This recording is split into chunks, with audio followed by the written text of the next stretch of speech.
Good morning. Thank you. Welcome to the Unitarian Universalist Church of Boulder. My name is Chris Zanoni. I'm very pleased to be your worship leader for today's service. We welcome all at the Unitarian Universalist Church of Boulder. All of you are welcome. All of you are sacred. Welcome to those of you who are joining us online. We're delighted you're here. This congregation is all of us, together, in person, and online. If you're a new online visitor, you'll find a link to our visitor form in the video description. We'd love to connect with you. I'm delighted to welcome our guest speaker today. Reverend Randy Spaulding is the pastor at Boulder Mennonite Church. He is also one of our 3 amazing ordained UU community ministers. Pastor Randy received his Master of Divinity at Yale Divinity School, where he helped to found the first UU student group. He's served congregations in Indiana, Florida, and Connecticut, and is now with us in Colorado. He was installed as pastor at the Boulder Mennonite Church in 2018. He's a board-certified chaplain and once served as the oncology chaplain at Yale New Haven Hospital in Connecticut. Pastor Randy has had a lifelong love of music and has taught piano and voice throughout his life. He served as the project editor for the Mennonite hymnal supplements and has led music and worship workshops around the United States. He and his husband, Gary Stevens, live in Boulder, less than a mile from here. They are companions to 2 happy labs. They enjoy their many nieces and nephews and previously served as foster parents to 2 young boys.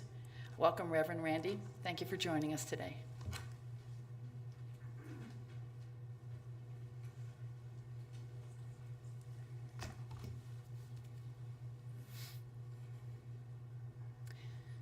Please join me in the call to worship by reading the bold print on the slide.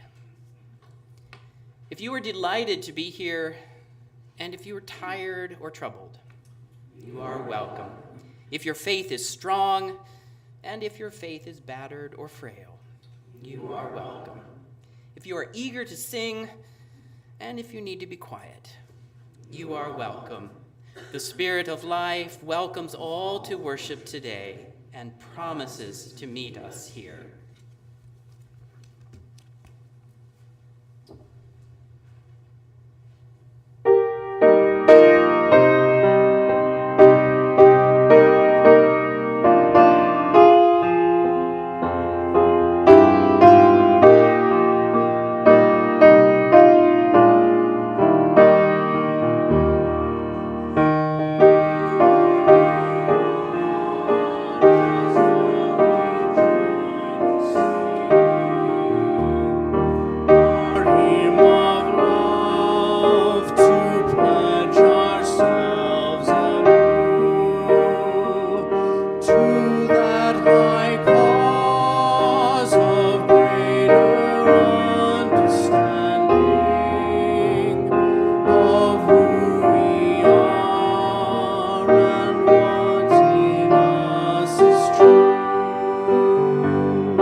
I really enjoy family history and imagining the lives of family members who have gone before me. I've done much research on my ancestry recently, and I'm amazed at the heritage I find there. So I decided to reach back through the years by following the line of women. It's not an easy task because in times past especially, their names changed with every generation, giving up their birth name for the surname of their husbands.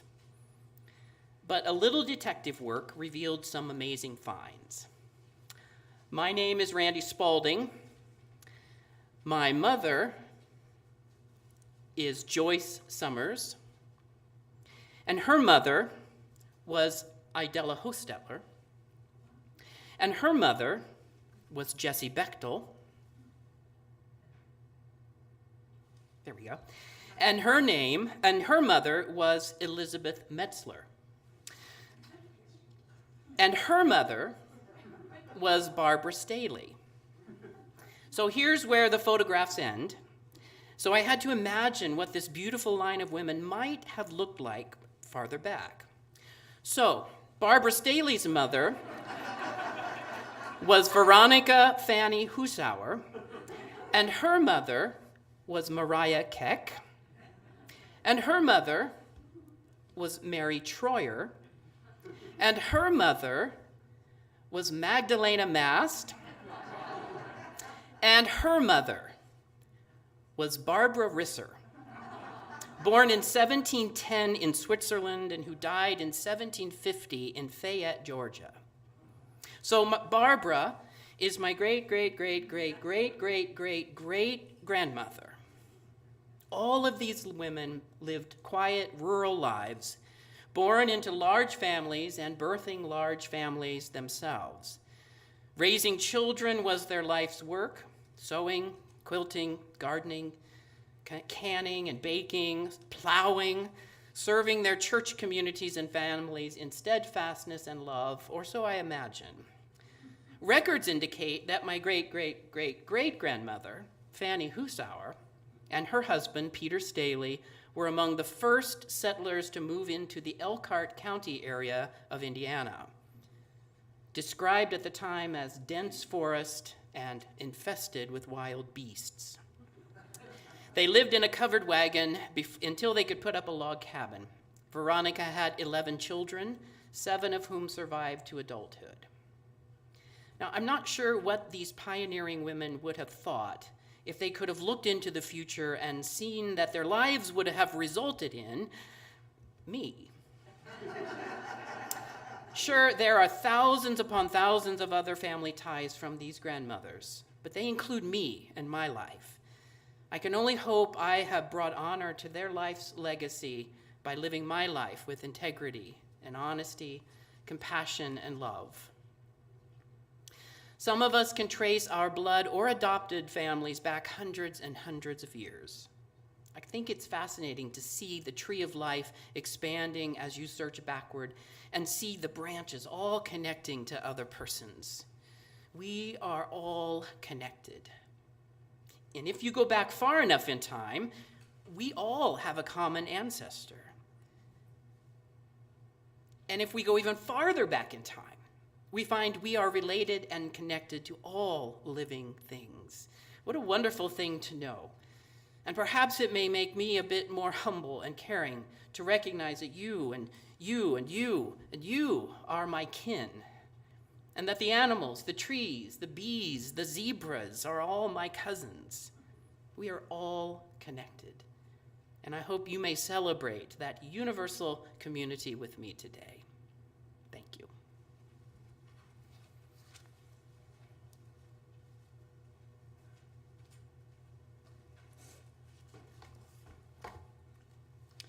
If you are joining us online and have a candle or a chalice nearby, please get ready to light it. We invite you to type into the chat box where your chalice is lit, a street or neighborhood, or what city if you're joining us from outside of Boulder County. I'd like to invite Nina Peterson to light this morning's chalice.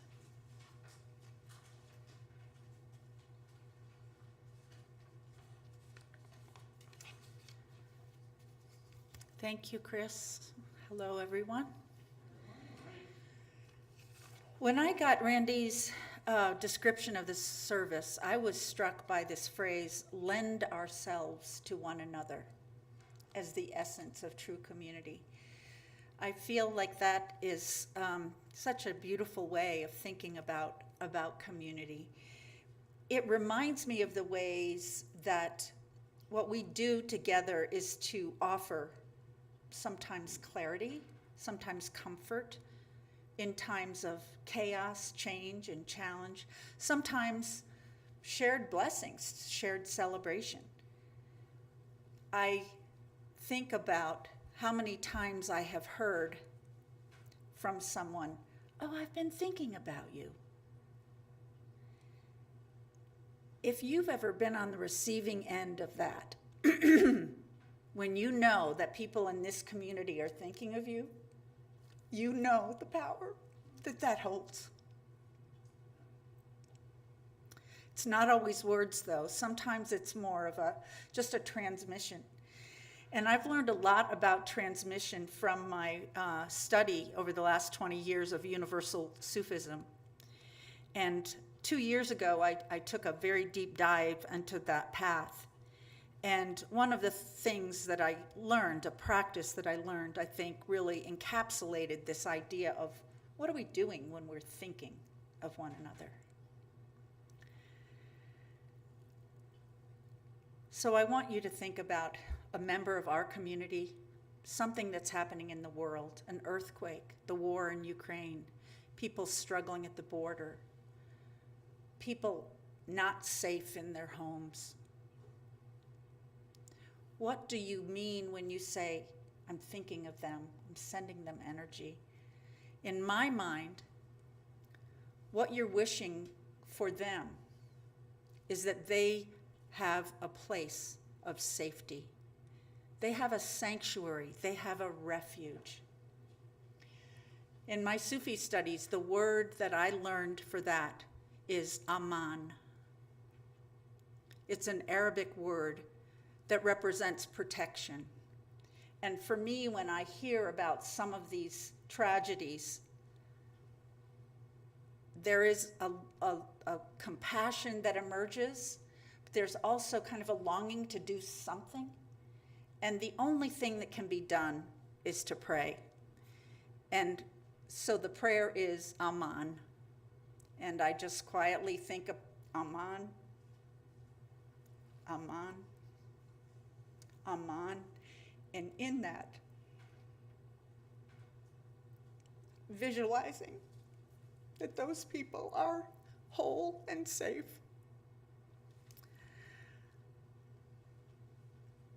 The other side of that is another Arabic word, fazl, which is blessing.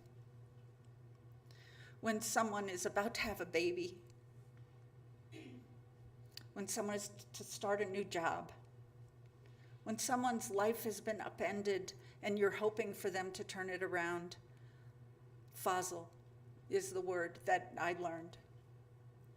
And what I realize about this community, this UUCB place, which I've been coming to since 1983, it is both Aman and Fazl.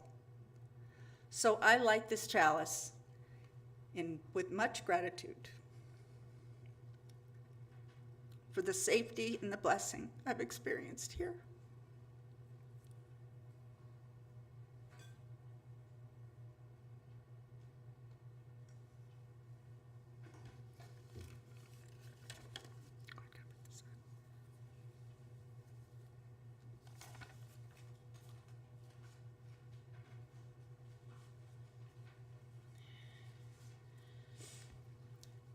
We now invite all those gathered in your various locations to join together in fellowship and community as we all say aloud together our congregation's covenant. We gather in fellowship to speak truth to each other, to reach out and touch one another, to care with each other, and to seek the truth divine. So be it.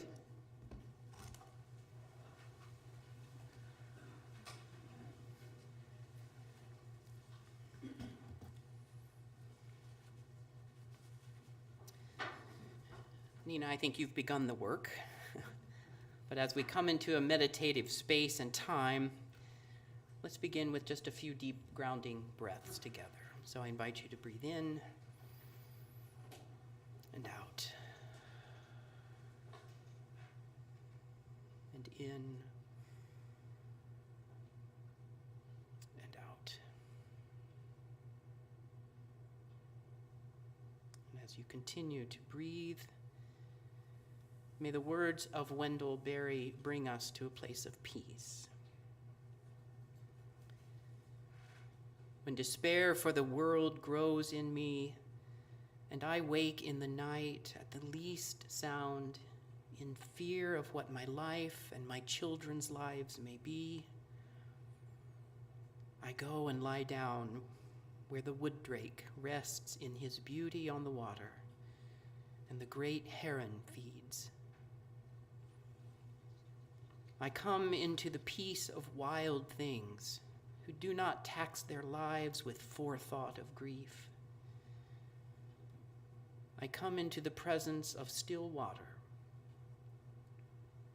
and I feel above me the day-blind stars waiting with their light. For a time I rest in the grace of the world and am free.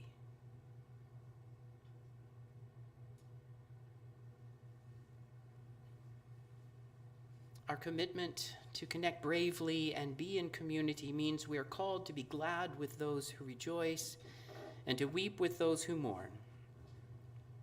Each week, this community sets aside this time in the service to make visible in ritual the joys and sorrows that are now shaping our lives. For those meeting in person, in a moment I invite you to come forward as you feel so moved. Silently take a stone and place it in the earth to symbolize your joys and your cares taking their place in a larger whole, mingling with each other, held in the hand of this good earth. And as the music begins, I ask you to form a line to my left as you feel comfortable. For all these blessings and concerns, as well as those that remain silently on our hearts and in our minds, we hold this compassionate space with love.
Our reading comes from author M. Scott Peck from his book, The Different Drum.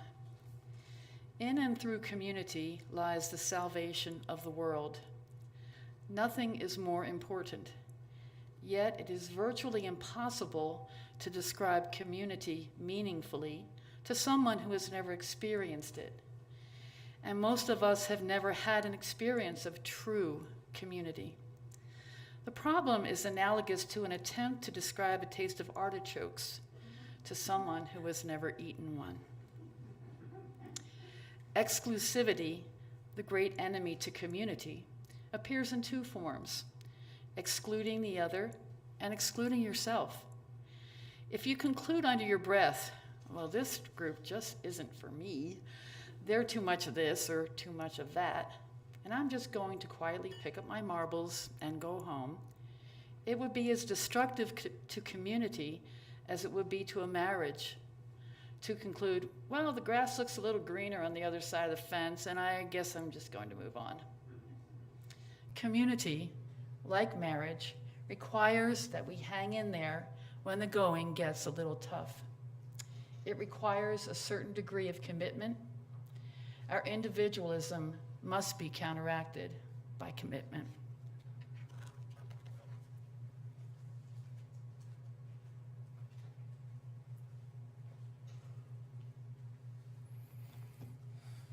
Peace to you today. And I bring you peace and greetings from the good people at Boulder Mennonite Church. At one time, I was part of a religious community that had, according to many members, outgrown its physical building structure. Most concluded that in order to continue to grow, to be innovative, active, and relevant, and to be able to build relationships in the community, a new building was needed. As many of you know, some through personal experience, a church building campaign is a long, tedious, expensive, sensitive, and usually exhausting journey. For Mr. Miller, it was no exception. Mr. Miller was one of the congregation's venerable patriarchs, having raised a large family in the church and contributed over decades to teaching religious education, serving on committees as a trustee, and giving generously of his financial resources. In business meetings and during the building campaign drive, Mr. Miller was not abrasive, but he was outspoken on his objection to this course of action. A new building wasn't needed. It was an irresponsible use of the community's resources, including time and money. Frugality was needed. Good stewardship of our resources, he said. It was not the path God intends for us. He spent many hours in the minister's office and with other church members, many of them influential and well-respected, lobbying in his quiet, insistent way that before the final decision was made, the congregation change its course and use the money and time for other worthwhile ministries.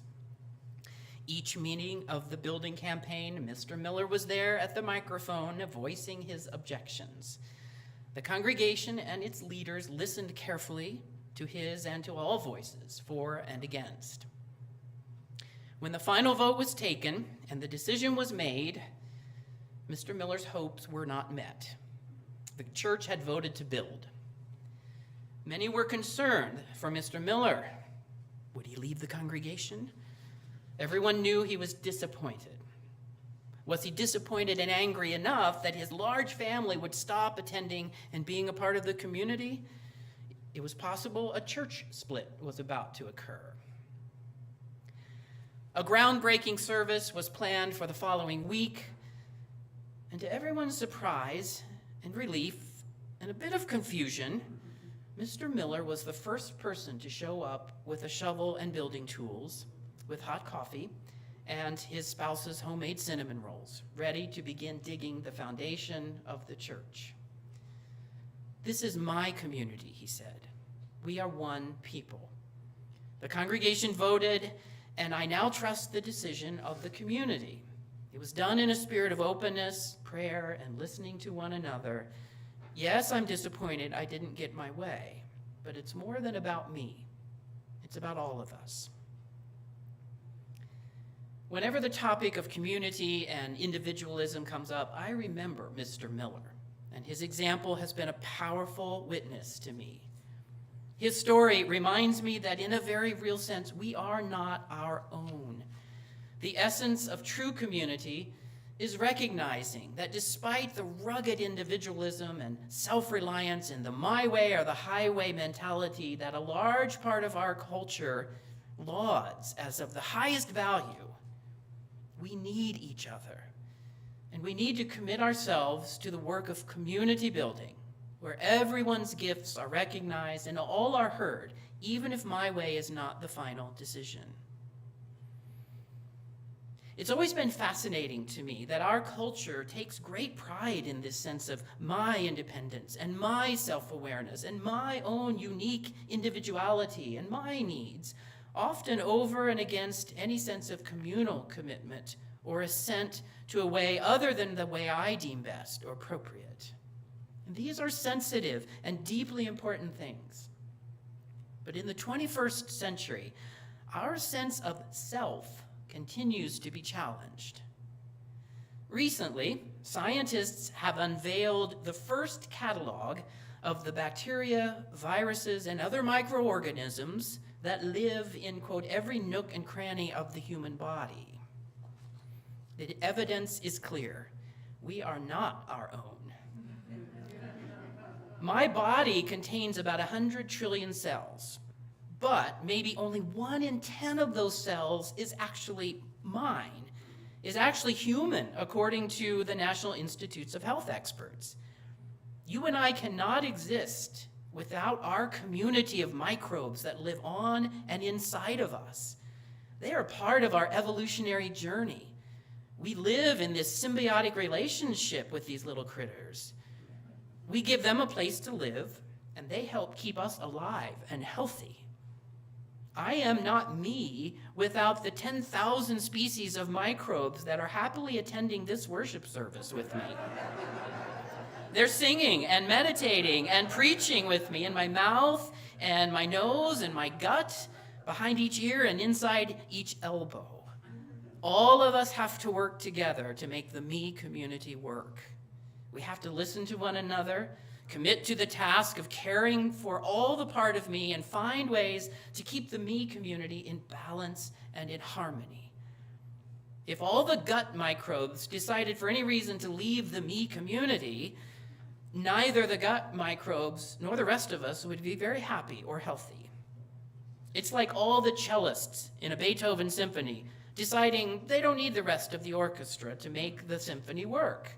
The cellists would sound pretty ineffectual playing the Ninth Symphony on their own, and the rest of the orchestra could only limp along. And the audience would most likely complain that the orchestra is out of balance, out of harmony. True community, and with it, the true spirit of community recognizes its part and its commitment to a larger spirit, a larger whole. It's hard work. We all know it. It's the struggle of the need for community and the need for individual self-expression. Where is the balance of living for self and living for and with others? At what point do I allow the needs of the larger whole, the larger community, to come before or instead of my own personal needs or the needs of my small band of supporters or tribe or family? It takes great effort to become a beloved community where differences coexist, accountability is practiced, and the worth and dignity of each is respected and appreciated. 2 months ago in May, my larger Mennonite community made history by voting at the Mennonite National General Assembly to officially become a welcoming and affirming denomination. For the first time, the full worth and dignity of LGBTQIA plus Mennonites were affirmed and welcomed to be in full participation in the community of faith. I'm humbly proud to say I was one of the writers of the resolution that the delegates voted in favor of. which also included the recognition of and repentance for the violence and harm done to queer folks in the Mennonite community, plus calling on denominational leaders to begin work that leads to transformation and healing and repair. It was hard work, and it will continue to be a challenge. I was at delegate tables for this historic vote, and let me tell you, the community's rhetoric was not always pleasant or caring. One delegate at my table looked straight at me, knowing that I was a gay pastor, and said, "You know, I really don't care what your lived experience is or how you think you have been harmed." And then he held up his black leather, King James Version, red letter edition of the Bible, and he said, "All that matters is what this says." Peck says exclusivity, the great enemy to community, appears in two forms: excluding the other and excluding yourself. In that conversation and elsewhere in that ballroom in Kansas City, it was about exclusivity. But thankfully, that was not the community's last word. After 50 plus years of these conversations for Mennonites, others have come to see in the faces of their children and their grandchildren, in their spouses and friends, they see that love is love is love is love. And the spirit of life and light moved in a powerful way among the Mennonites, who chose to commit to a new path, an inclusive path that drew the circle wider. And I want you to know that my journey with my Unitarian Universalist community, you and others, helped shape the conversation among Mennonites toward inclusivity and affirming the inherent worth and dignity of our queer kindred. It remains to be seen if, like Mr. Miller, the more conservative Mennonites will show up for the work with cinnamon rolls and stay in community, or if they will pick up their marbles and go home. I hope they will stay and be about the hard work of building community in the midst of difference. M. Scott Peck says commitment, the willingness to coexist, is crucial. Sooner or later, the members of a group in some way must commit themselves to one another if they are to be or stay a community. As we've heard, real community or exclusivity is the great enemy to community. Our individualism must be counterbalanced by commitment. And Peck defines true community as a group that has learned to transcend its individual differences. Here among this UUCB community, I see many positive ways that differences are appreciated, respected, honored. It's an important factor in what drew me to expand my own community to embrace Unitarian Universalism. Religious and theological differences, cultural, ethnic, sexual, and political differences are appreciated and help lead a community to transcend what may divide. We are not our own. There are, of course, times when the decisions or action of a community become unacceptable and one must leave. And more often than not, such communities, for many reasons, embody some form of exclusivity or inequality. They do not represent true beloved community. The balance of individualism, community, and assent to a larger spirit of the whole takes wise discernment, patience, and lots of love. Mr. Miller and his family spent many months of physical labor, time, and financial resources building the new church facility. The congregation thrived for decades, and he remained a well-loved member of the community until his death many years later. Peck says it well. In and through community lies the salvation of the world. May each of us recognize our own oneness in the spirit of life and with each other, and remember that we are not alone, and we are not our own. And I honor that spirit of life and community in each of you today. Amen.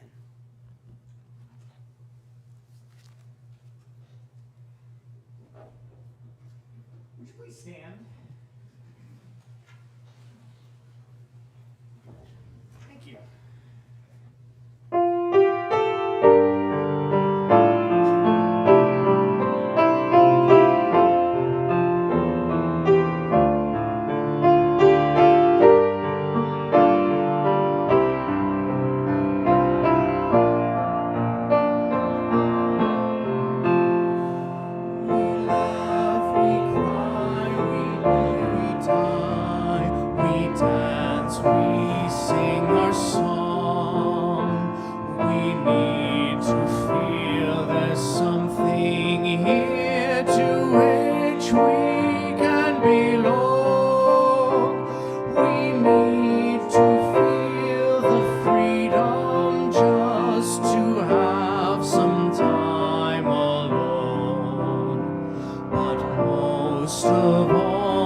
special glow.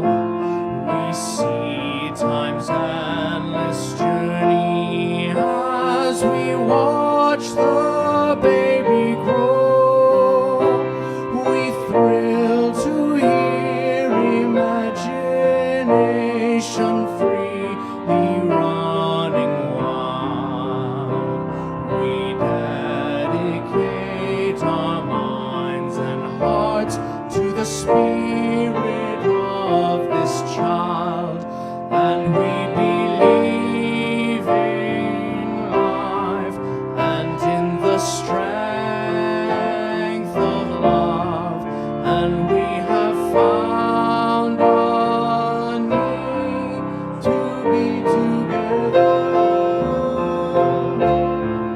And with the grace of age, we share the wonder of youth, and we believe that growing is an answer. Our lives are full of wonder, and our time is very brief. The death of one among us fills us all with pain and grief. But as we live, so shall we die, and when our lives are done, our memories that we shared with friends, they will linger on, and we believe in life and in the strength of love, and we have found a place to be together. We have the right to grow. We have the gift to believe that peace within our living is an answer. We seek elusive answers to the questions of this life. We seek to put an end to all the waste of human strife. We search for truth, equality, and blessed peace of mind. And then we come together here to make sense of what we find, and we believe in life and in the strength of love, and we have found a joy to be together. And in the search for peace, maybe we'll finally see, even to question truly is an answer.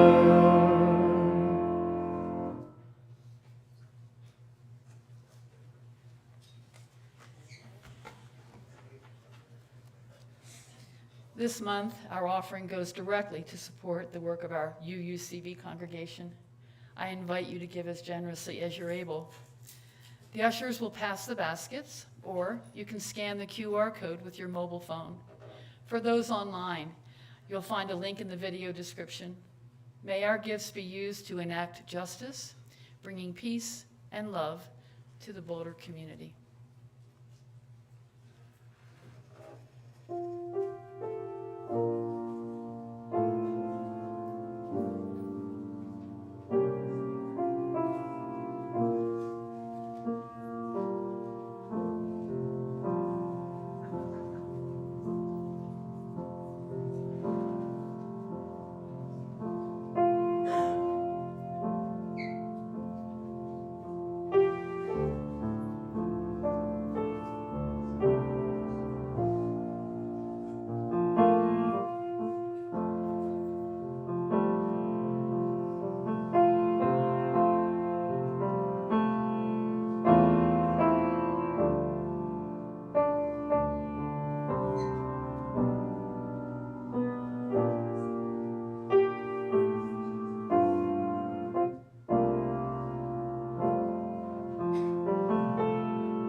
So let us take on this week's life with renewed hope and imagination.